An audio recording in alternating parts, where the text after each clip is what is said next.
amado,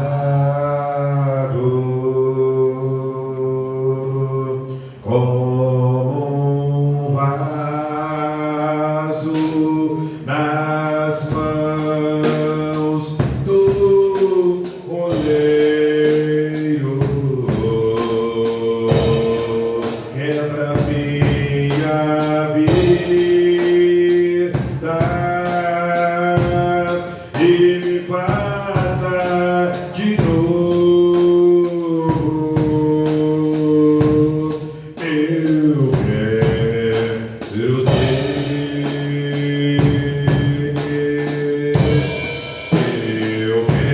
Eu quero ser, Senhor amado, como um vaso nas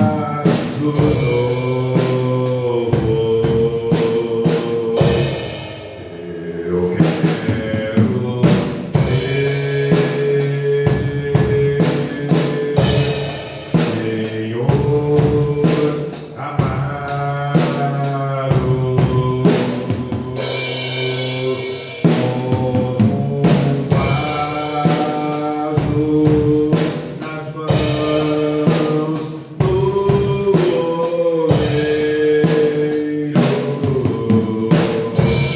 Quebra minha vida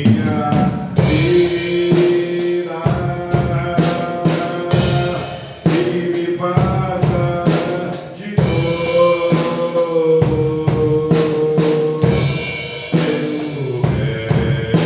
Eu ser, eu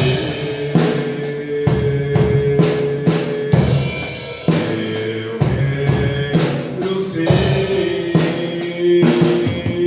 um vaso novo.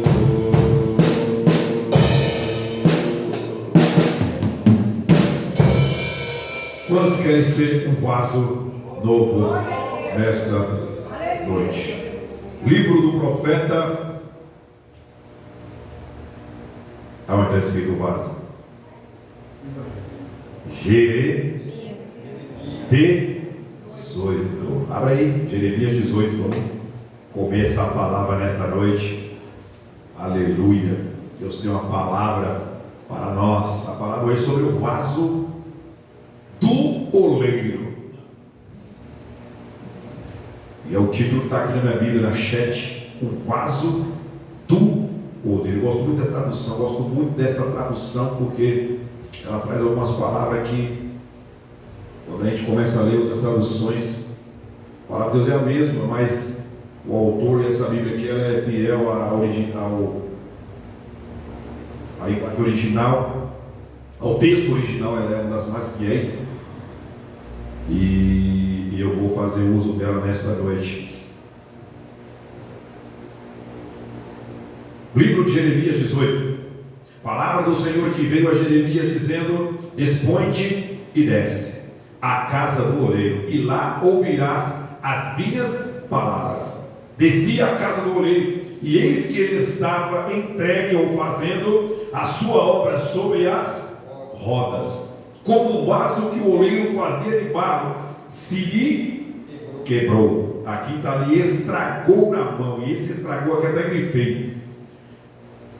Como o vaso que o oleiro fazia de barro, se lhe estragou na mão, tornou a fazer dele outro vaso, segundo bem lhe pareceu, segundo a sua vontade. Então veio a minha palavra do Senhor: não poderei eu fazer de vós como fez este oleiro, ó casa de Israel? Diz o Senhor: eis que como barro na mão do oleiro, assim sois vós na minha mão, ó casa de Israel. No momento em que eu falar acerca de uma nação ou de um reino, para o arrancar, derribar e destruir, se a tal nação se converter da maldade contra a qual eu falei, também eu me arrependerei do mal que pensava fazer-lhe. Versículo 9. E no momento em que eu falar acerca de uma nação ou de um reino, para o edificar e plantar, se ele fizer o que é mal perante mim e não der ouvidos à minha voz, então me arrependerei do bem que houvera dito e faria. Ora, pois, Fala agora aos homens de Judá e aos moradores de Jerusalém, dizendo: assim diz o Senhor, eis que estou forjando o mal, e formo um plano contra vós outros. Convertei-vos, pois, agora, cada um do seu mal proceder, ou caminho, e emendai os vossos caminhos e as vossas ações. Mas eles dizem: não há esperança, porque andaremos consoante os nossos projetos, e cada um fará segundo a dureza do seu coração maligno.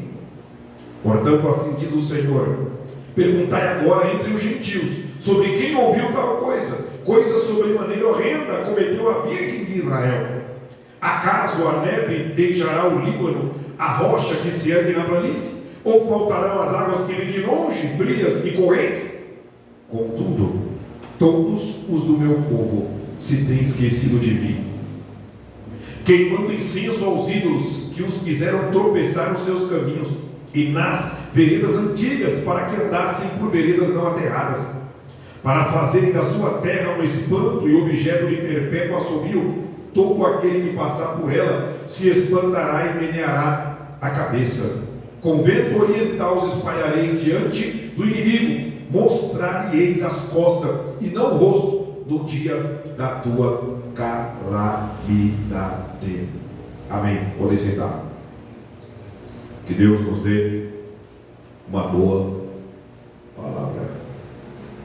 Autor, profeta Jeremias, sofreu pouco. Acho que ele estava com uma toalha de banho para enxugar as lágrimas, que tanto chorou por causa daquela nação rebelde de Judá. Seu nome e significado é incerto. Alguns interpretam como Jeová exalta, Jeová estabelece, Jeová lança, Jeová é elevado. Mais um dos profetas da linha sacerdotal. Ele veio de uma família sacerdotal. O sacerdote levava do povo para Deus, e o profeta trazia de Deus o povo. Aí Deus pegou esse sacerdote, família de sacerdote, Gonçalo, e trouxe para ser profeta na casa, no povo de Deus. Nasceu e cresceu na aldeia de Anatote, cerca de 6 quilômetros de Jerusalém, pertinho, dá menos do que daqui em Santa Marta.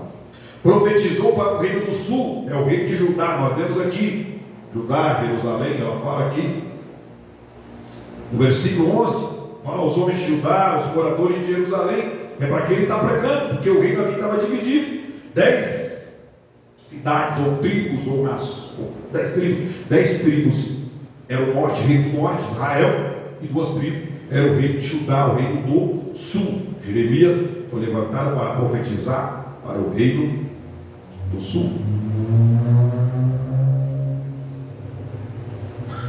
Ele profetizou durante os últimos 40 anos da sua história. Ou seja, o ministério de Jeremias foi 40 anos de idade.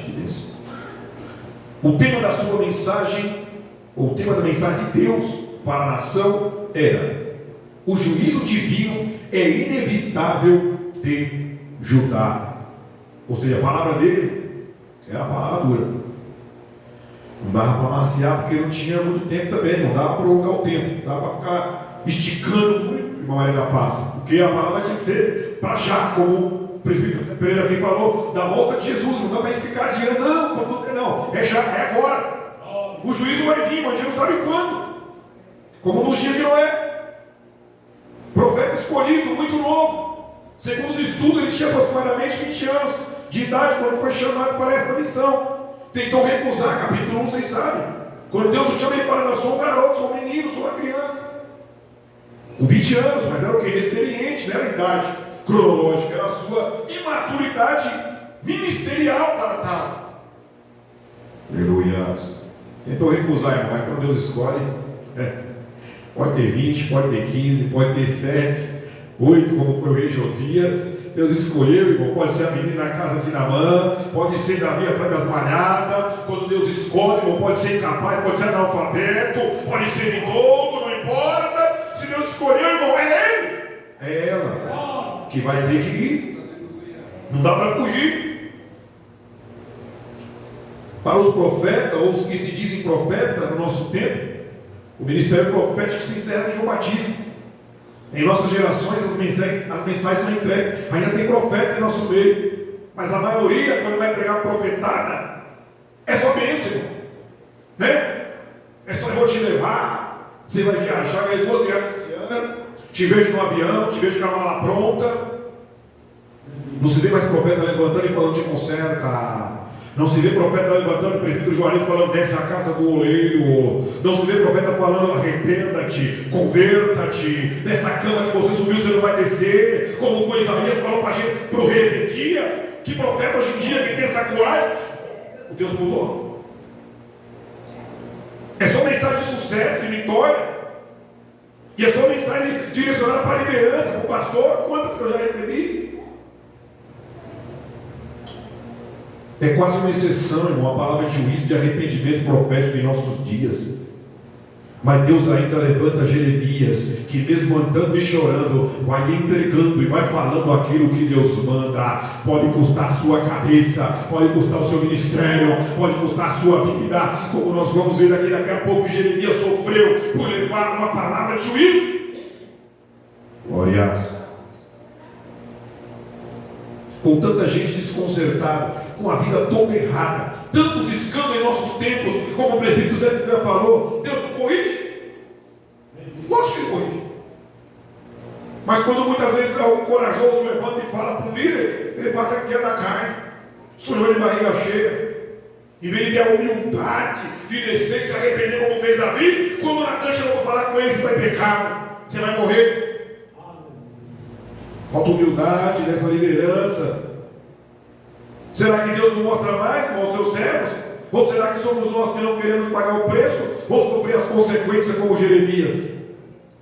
Jeremias começa seu ministério no bom reinado do rei Josias, que fez aquilo que era bom aos olhos de Deus, promoveu reformas, melhorias espirituais para o povo de Judá. Josias fez o que era bom aos olhos do Senhor. O começo de Jeremias também foi de bênção, foi sabor de mel. Profetizar para um rei que está em obediência, irmão, maravilha. Quem não quer? Mas não foi para passar mel na boca de ninguém que ele foi chamado. Sua missão era árdua, era laboriosa, era triste, era sofrida. A missão de Jeremias, irmão, era mortal. Quem quer pagar esse preço? Após a morte do bom rei Josias, Jeremias já não é bem recebido pelos reis que sucedem ele. E nem a sua mensagem. Por quê? A mensagem era de juízo, irmão, porque o rei que sucedeu, desobediência. Aleluias. Ele escapou por pouco. A prisão. Foi proibido de ir ao templo. Olha, um profeta proibido de ir ao templo. Teve de comissionar Baruque, seu assistente, fiel secretário, para anotar suas palavras e anunciar as profecias. O rei Joaquim pegou o canivete, rasgou as profecias do rei Jeremias e queimou na sua lareira, na sala da sua casa. O rei Zedequias permitiu os nobres de tendências nacionalistas prendessem Jeremias e depois reduziu a pena imposta. Quando as forças de Nabucodonosor conquistaram Jerusalém em 586 a.C., Jeremias foi libertado e ele ganhou o direito de escolher entre ir para a Babilônia, que escolha, ser levado cativo, ou permanecer na Jerusalém destruída, sem nada. Ia sobreviver como? O profeta preferiu ficar em Jerusalém, mas pouco dia depois foi raptado e levado para o Egito por alguns dos judeus que preferiram fugir a enfrentar a fúria de Nabucodonosor. Lá no Egito, Jeremias profetizou ainda por alguns anos, e ali, segundo alguns relatos e evidências arqueológicas, teria sido julgado, executado mediante apedrejamento. A história, os arqueólogos retratam que Jeremias foi apedrejado até a morte, como Estevão. E Hebreus 11:37 diz que alguns, Hebreus 11:37 diz que alguns foram apedrejados, cerrados ao meio, homens das quais este mundo não é digno. Até que ponto estamos prontos para viver ou morrer por aquilo que cremos? Hoje em dia desistimos por tão pouco, não? Uma ofensa, um olhar torto, uma indireta na rede social, um apelo, uma fofoca, uma calúnia, uma difamação. Até que ponto somos crentes de Jeremias? Até que ponto estamos dispostos a sofrer por Cristo e continuar servindo ao Senhor? As pessoas, porque o outro não cumprimenta, porque não teve oportunidade no culto, porque passou do outro lado da rua e não viu muitas vezes, pronto, vou sair da igreja, porque a igreja não serve mais para mim, e ele vai para o mundo, abandona Cristo. Mas Cristo não fez nada por aquela pessoa, e muitas vezes aquilo que era sente do outro nem aconteceu, irmão, não foi daquela maneira. Jeremias sofreu o seu ministério todo, e o que nós sofremos hoje pode se comparar ao sofrimento deste profeta, homem de Deus?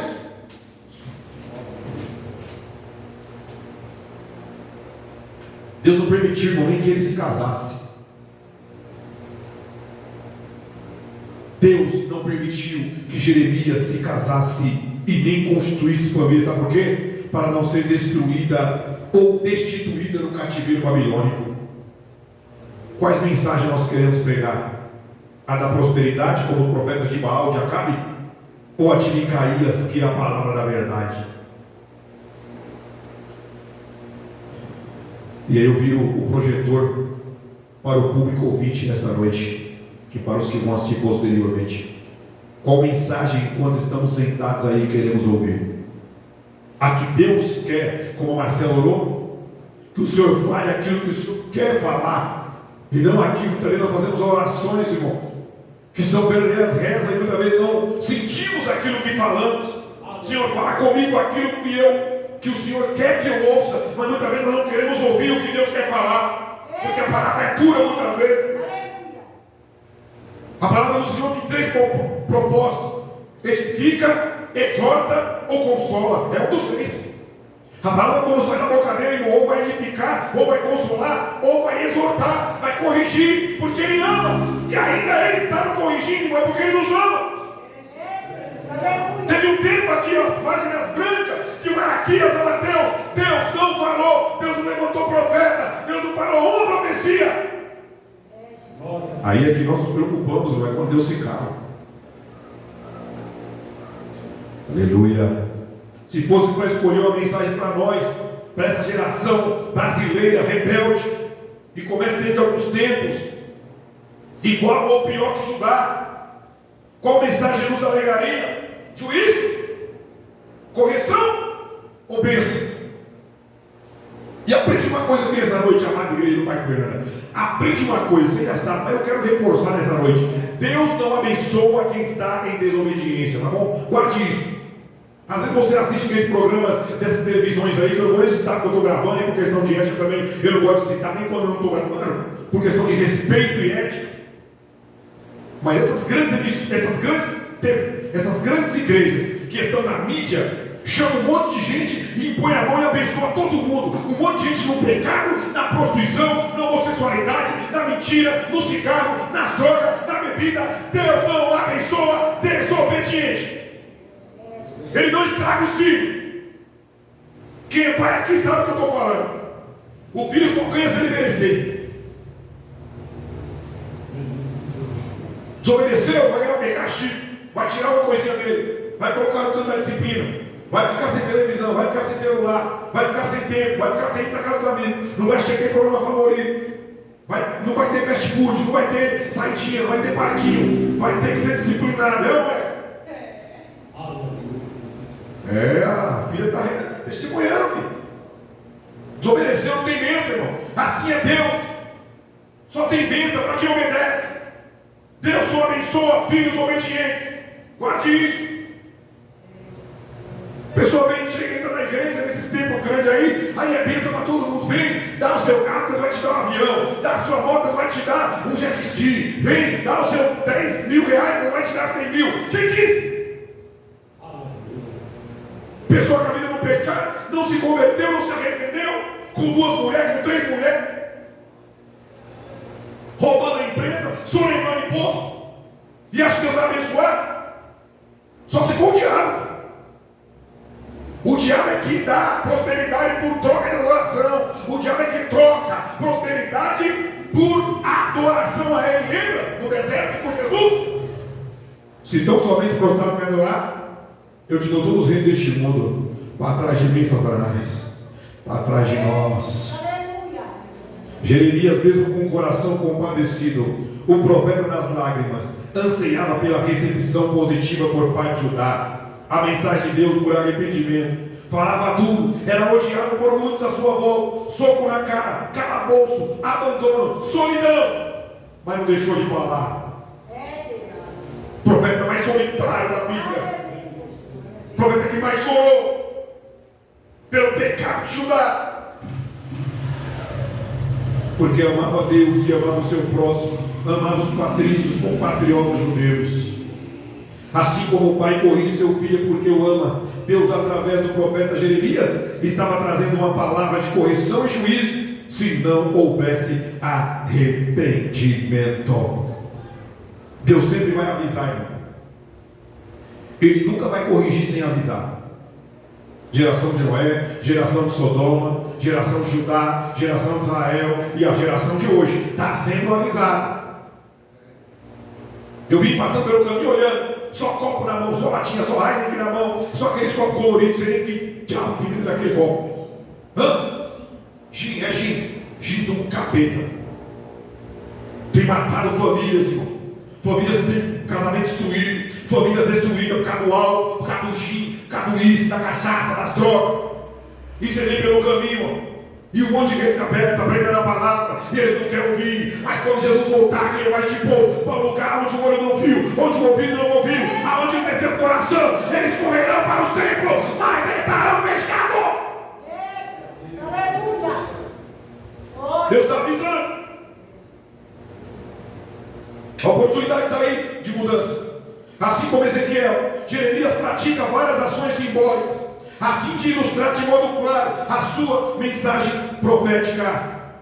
O cinto podre, a seca, a proibição divina de não se casar e ter filhos, o oleiro e o barro, o vaso do oleiro que se fragmentou, os 2 cestos de figo, o jugo no seu pescoço, a compra de um terreno em sua cidade natal e as grandes pedras colocadas no pavimento de tijolos de Faraó foram metáforas que Deus usava para transmitir e mostrar a Jeremias algumas de suas mensagens. Não foi diferente com Jesus, que também usou de metáforas para nos elucidar muitos ensinamentos, como a luz, a água, o sal, o azeite, o casamento, a agricultura, o filho, a família e tantos outros exemplos que ele foi dando, tantas parábolas, tantas metáforas que ele contava para trazer a realidade da vida daquele povo e a salvação dos seus pecados. No capítulo 18, Deus ordena que Jeremias vá à olaria, lugar onde se faz vaso de barro. Não é olharia, não é onde olheiro. Olaria. Glória. Para dali dar uma mensagem ao povo de Judá e que serve para nós também nesta noite. A olaria estava localizada no vale de Ben-Hinnom. Capítulo 19 vai continuar falando da botija quebrada. Os 2 capítulos estão no contexto da olaria. Você lê em casa, capítulo 18 inteiro, 23 versículos, e o capítulo 19 de Jeremias. Ficava ao sul de Jerusalém, perto da chamada Porta dos Cacos. Jeremias 19, 2. Com acesso ao vale e aos poços de Siloé. Incluía um grande terreno para guardar e amassar a argila. Tinha o forno e tinha o monturo, que era o lixão. Sobrava, ia para o lixão municipal. Toda a área denominava-se Campo do Oleiro. E foi este lugar, 700 anos depois aproximadamente, com aquelas 30 moedas de prata que Judas vendeu Jesus e ganhou, ele volta para o templo e fala com os sacerdotes que não quer mais, ele está com remorso, não arrependido, lança aquelas moedas no templo, e os sacerdotes substituem aquelas moedas e compra este campo do oleiro, que depois é chamado campo de sangue. Mateus 27 e 10. O verso 4, a parte B. vaso se estragou na mão do oleiro, tornou a fazer dele outro vaso, segundo bem lhe pareceu. É para nós o centro desta mensagem.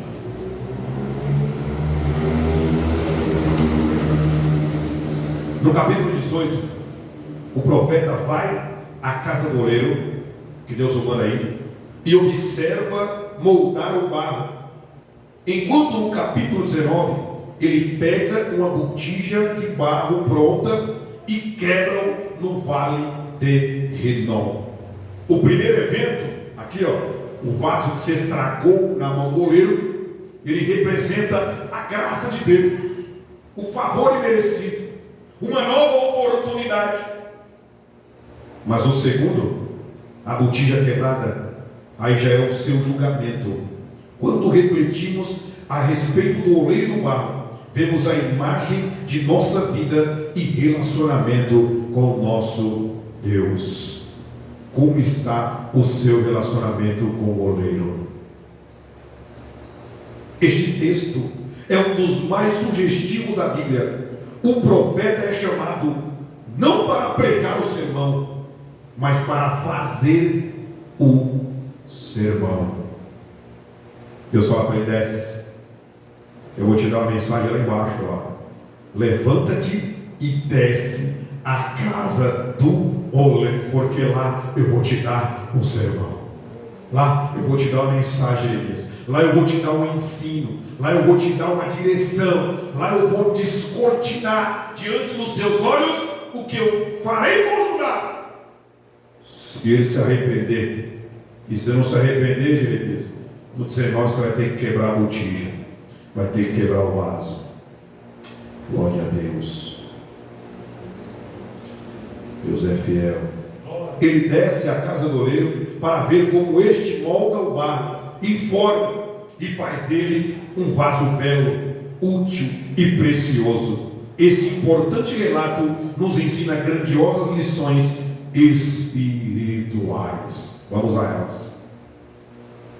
Primeira lição: o oleiro dá forma ao vaso. Ele pega, irmão Sol, aquele barro informe, aproximadamente mais de 200 tipos de barro para se fazer um vaso. Nem todo barro é útil para fazer vaso. Por isso que o oleiro tem que, primeira coisa, escolher qual é o barro que ele vai usar. Aí ele escolheu, tá aí os barros escolhidos. Bendito o seu nome. Lembra lá em Gênesis 2 como é que ele faz o homem? Ele pega o homem do pó da terra, e a água é o Espírito Santo de Deus. A água com o pó forma o barro, do barro, aleluia. Ele começa a pegar aquele barro informe, e ele fez o homem com as suas próprias mãos. O oleiro está aqui nesta noite, bendito seja o nome do Senhor. Talvez você chegou aqui e se sente inútil, talvez você se sente infome, talvez você se sente um membro fora do corpo, mas nessa noite Deus me trouxe aqui para dizer: você é barro e vai ser feito conforme a vontade de Deus. Aleluia, Jesus. Glória, glória. Cada vaso, irmão, ele tem uma forma única, irmã Cida, e singular. Cada um de nós, irmão, tem um DNA. Até gêmeos são DNAs diferentes. Às vezes eles são gerados em placenta diferente, né? Às vezes são gerados em placenta diferente, às vezes não tem nem a característica um do outro, né? A fisionomia muitas vezes é diferente, são gêmeos. Nem os gêmeos são iguais.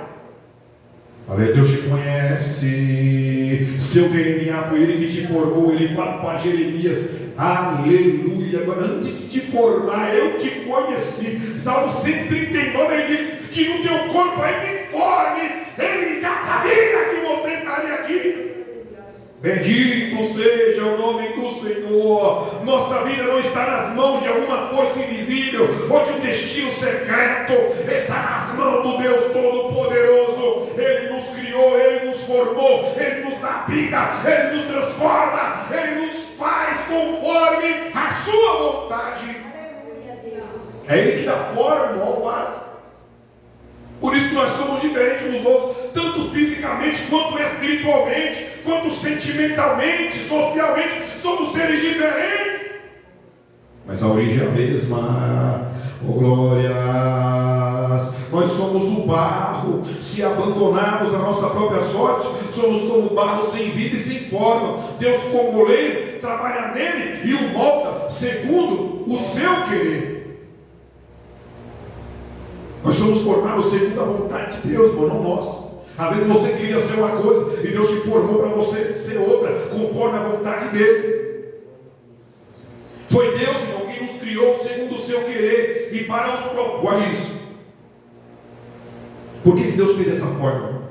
Porque Ele forma um vaso de uma forma. Esse vaso aqui, ó, não é de barro, mas representa. É um vaso para colocar flor. Foi cantado hoje sobre o vaso de alabastro. Foi lido aqui, mas era a palavra oficial sobre o vaso de alabastro. Tem vaso de honra, vaso de desonra, tem vaso sanitário, tem vaso para tudo. Deus te formou, você é vaso importante. Você é vaso criado pelas mãos de Deus para um propósito.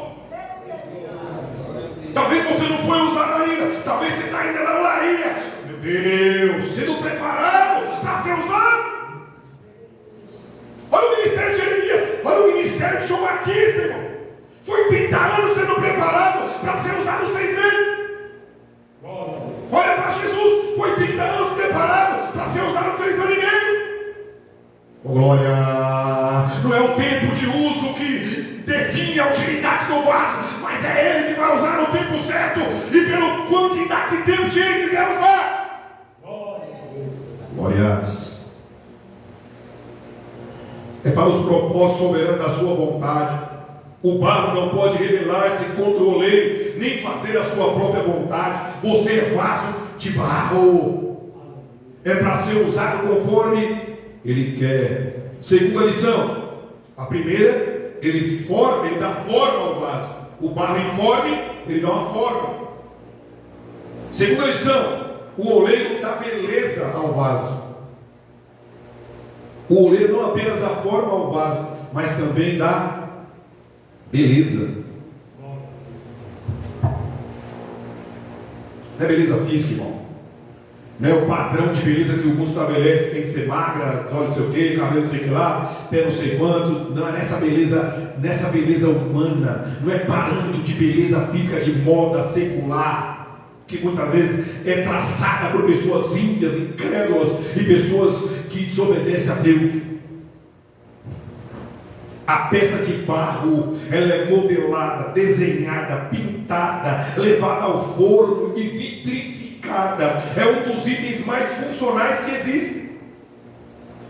E também um dos mais belos. Nós somos feituras de Deus. Deus não apenas nos criou, mas também está nos modelando e nos transformando na imagem de Cristo.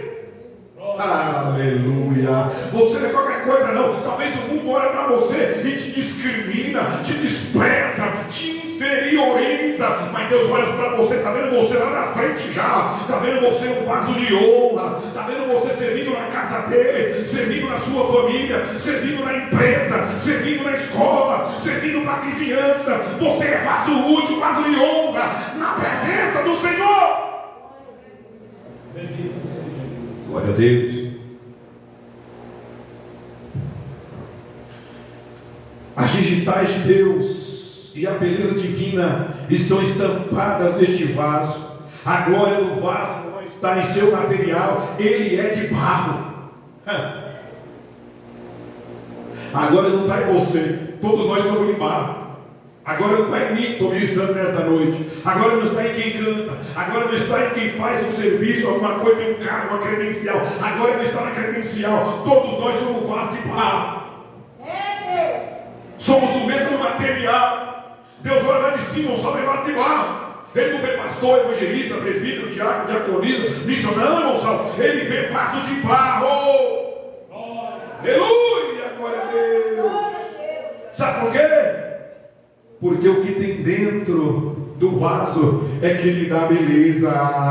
Bendito seja o nome do Senhor. Você é belo porque você tem a glória de Cristo.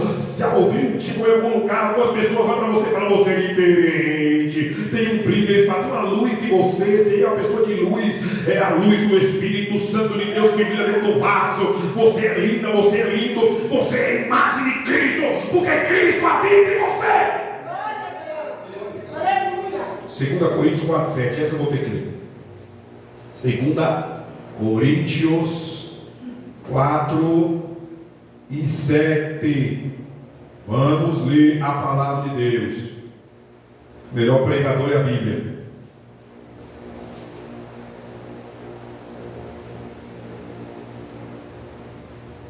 Temos, porém, este tesouro em vasos de ouro, vasos de diamante, vasos de prata. Tá barro aí na sua Bíblia? Na minha também, oh glória. Para que a excelência do poder seja minha, seja do vaso, seja de e não de. Aí, ó. Você é linda, você é belo, você é precioso. Não é porque você é o tal, porque você prega bem, porque você canta bem, porque você ora bem, porque você evangeliza bem, não. É porque o Espírito que habita dentro de você faz transcender a beleza dele em você. Você é vaziado. Aleluia. João Batista tinha essa consciência, irmão. Quando ele soube que ele batizava mais discípulos que Jesus, e os seus discípulos ficaram cutucando ele falou, João 3:30, é necessário que ele cresça e que eu diminua, eu sou vaso de barro, a glória é dele, eu não sou a luz, ele é a luz do mundo, eu não sou digno nem desatar a sandália dos seus pés. Nós temos que ser humildes e reconhecer que nós somos vaso de barro, usado na mão de Deus. Ele é o oleiro. Terceira lição: o oleiro dá utilidade ao vaso. Normalmente nós fazemos distinção entre o que é útil e o que é belo, entre o necessário e o elegante. Um vaso é sempre útil, ele é moldado para ser usado com propósito. Nós somos salvos para sermos vaso de honra.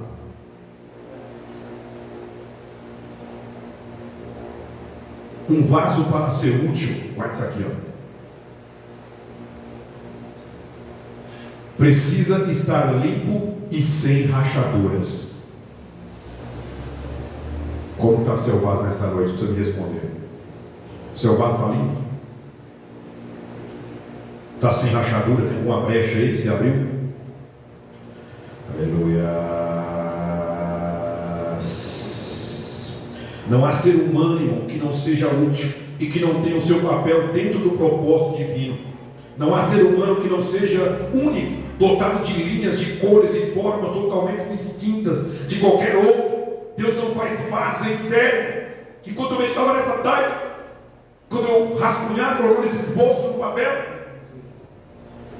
Deus podia ter criado um monte de robô, irmã Patrícia. Deus podia ter criado um monte de anjos e seres, tudo igualzinho para ele, Juarez. Mas ele preferiu fazer vasos diferentes.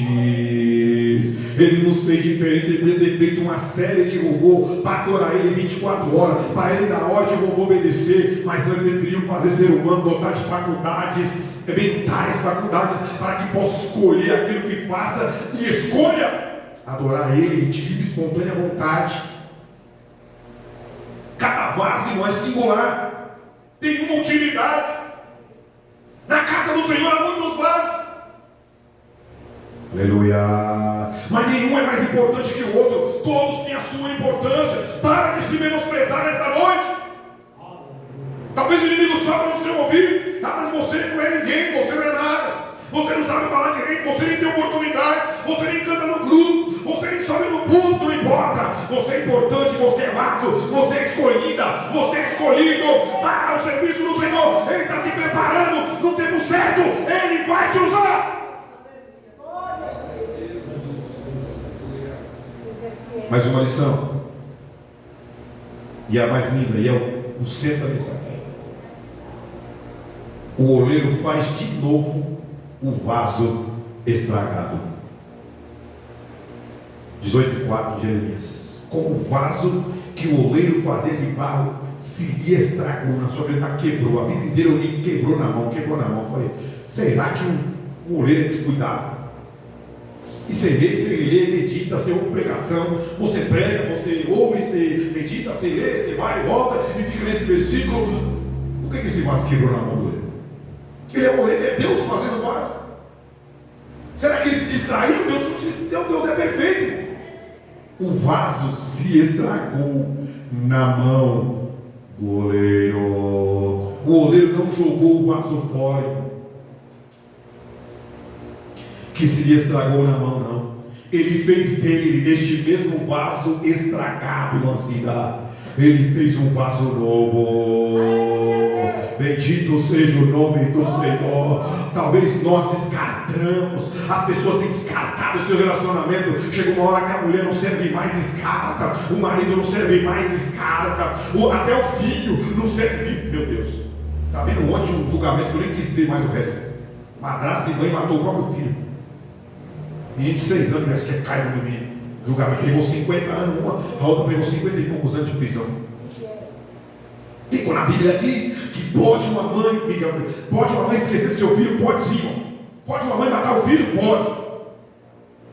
Só quem não comete maldade contra nós é Deus, irmão. O ser humano é capaz de tudo.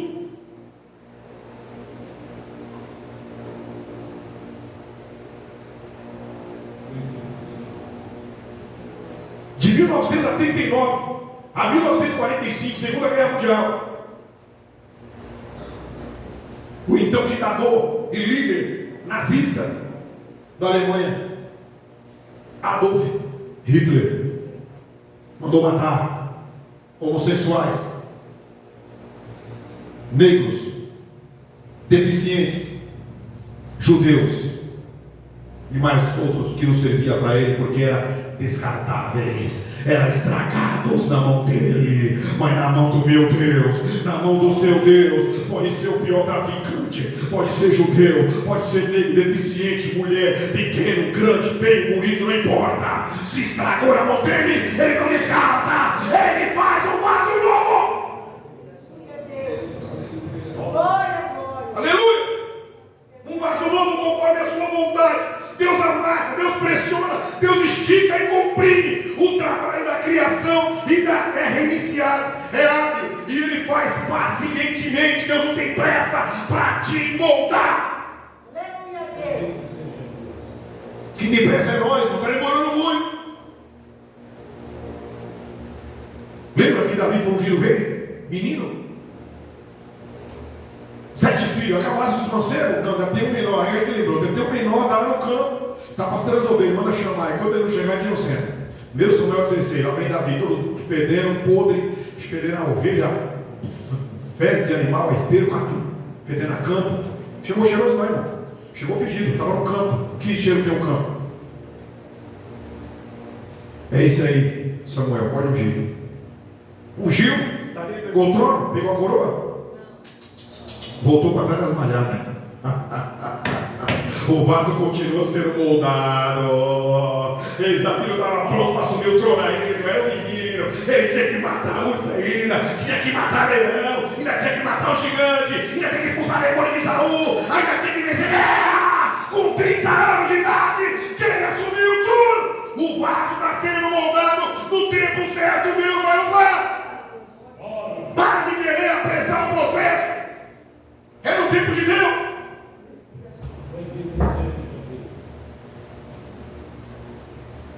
Aleluia. Às vezes nós queremos apressar. Eu sempre tive o desejo de pregar, de ministrar. Sempre quis. Estou aqui por vontade de Deus. E minha também. Eu quis. Quis ser pastor, escolhi. Quando o pastor falou, vou te consagrar o presbitério. Amém, vamos me consagrar. Vou te consagrar o pastorado. Você aceita sim, aceita, eu quero sim. Sei que o preço é alto, vou chorar, vou seguir a vida, mas vou fazer por amor. Só que há um processo, irmão, da paz, para isso. Passei pelo diaconato, passei pelo presbitério, fui com o pastor, voltei para a sede, dirigi a escola dominical, e Deus foi, moldando o vaso para usar, para hoje cuidar do que é. Porque se Deus me levanta há 9 anos atrás, irmão, eu não tinha eu não tinha me sustentado, eu não tinha força, eu não tinha maturidade. Aguarde o tempo de Deus. As crianças querem ser adulto logo.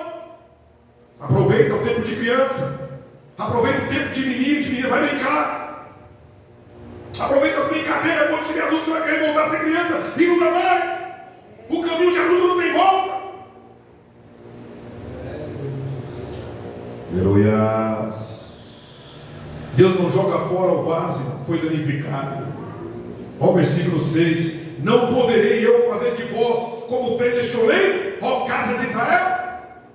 Diz o Senhor: eis que como barro na mão do oleiro, assim sois vós na minha mão, ó casa de Israel. Deus pode fazer de você um vaso novo. Talvez você está quebrado, talvez você está com rachadura, talvez você está estragado nessa noite, mas aqui está o oleiro que tem o poder de refazer o vaso num vaso novo. Aleluia a Deus. Glória, glória. Oh, aleluia.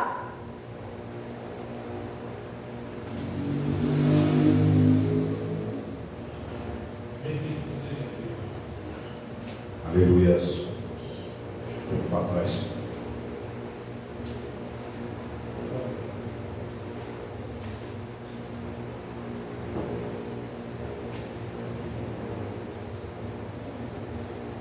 Por que o vaso se estragou?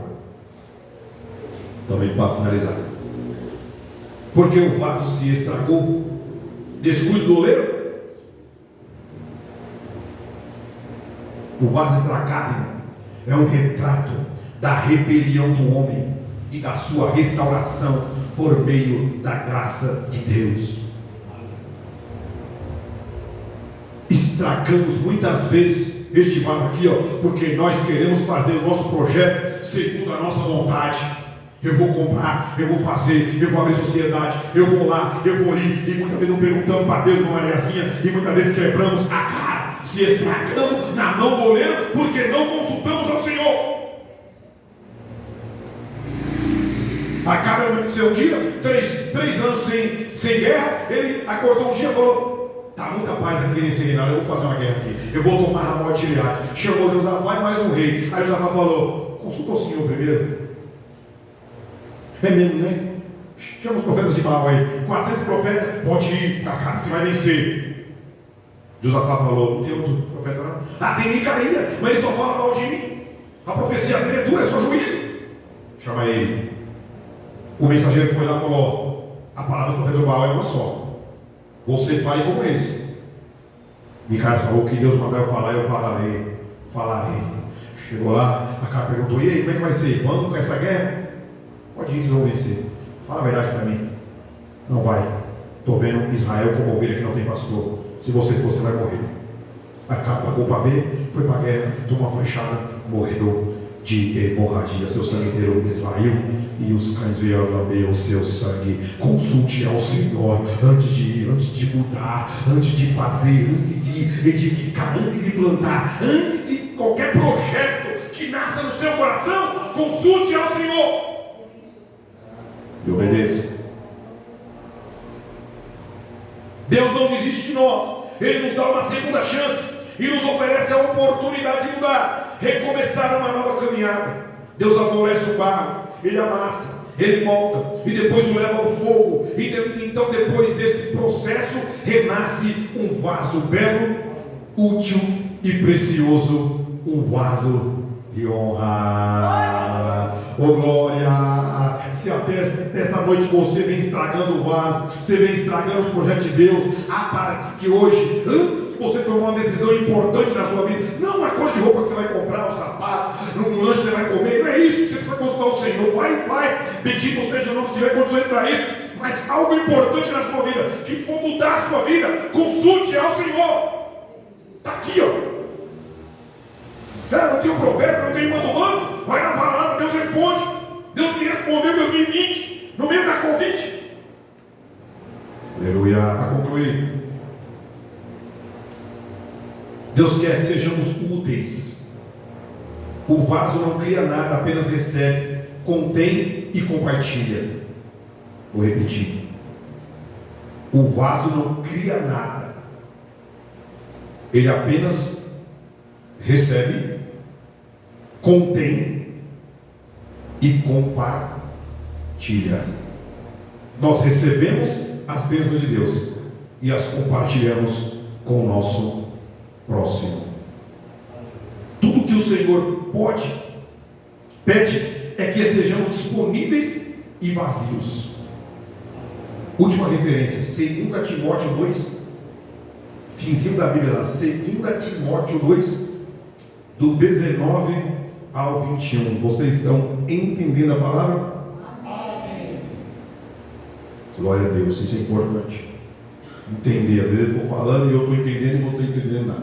Mas graças a Deus que essa igreja é inteligente, os irmãos aqui estão atentos à palavra do Senhor, têm reverência e estamos aprendendo juntos a palavra do Senhor. 2 Timóteo 2, 19. Entretanto, o firme fundamento de Deus permanece tendo este selo: o Senhor conhece os que são seus ou os que lhe pertencem. E mais, aparta-se da injustiça todo aquele que professa o nome do Senhor. Ora, numa grande casa não há somente utensílios ou vasos de ouro e de prata, há também de madeira e de barro, alguns para honra, outros porém para desonra. Assim pois, se alguém a si mesmo se purificar desses erros, será utensílio para a honra, santificado e útil ao seu possuidor, estando preparado para toda boa obra. Paulo adverte que devemos nos afastar do pecado. Se formos muito cheios de nós mesmos, Deus não pode encher-nos. E se não formos cheios do Espírito Santo, não temos nada para compartilhar com os outros. Que o Senhor permita que sejamos vasos que o honram e se ajustam ao uso que o Mestre precisar. Esta é a palavra para nós nesta noite. O Espírito Santo de Deus, que é o oleiro, continue nos moldando conforme a imagem do Deus, porque em breve seremos transformados em varões e varoas perfeitos, a estatura que agrada a Deus. E quando assim chegarmos, Ele nos arrancará deste plano físico e nos levará para o plano celestial. Que Deus em Cristo te abençoe por esta palavra. Seja vaso de barro, bendito seja o nome do Senhor. Permita-se ser mudado. Não seja um vaso enrijecido, não seja um vaso puro, não seja um vaso resistente, seja um vaso de barro. O barro é mole. O barro com a água, que é o Espírito Santo e a palavra, ele amolece e ele permite que se tome a forma que Deus quer que ele torne. Amém? Quarta-feira estaremos aqui, se Deus permitir.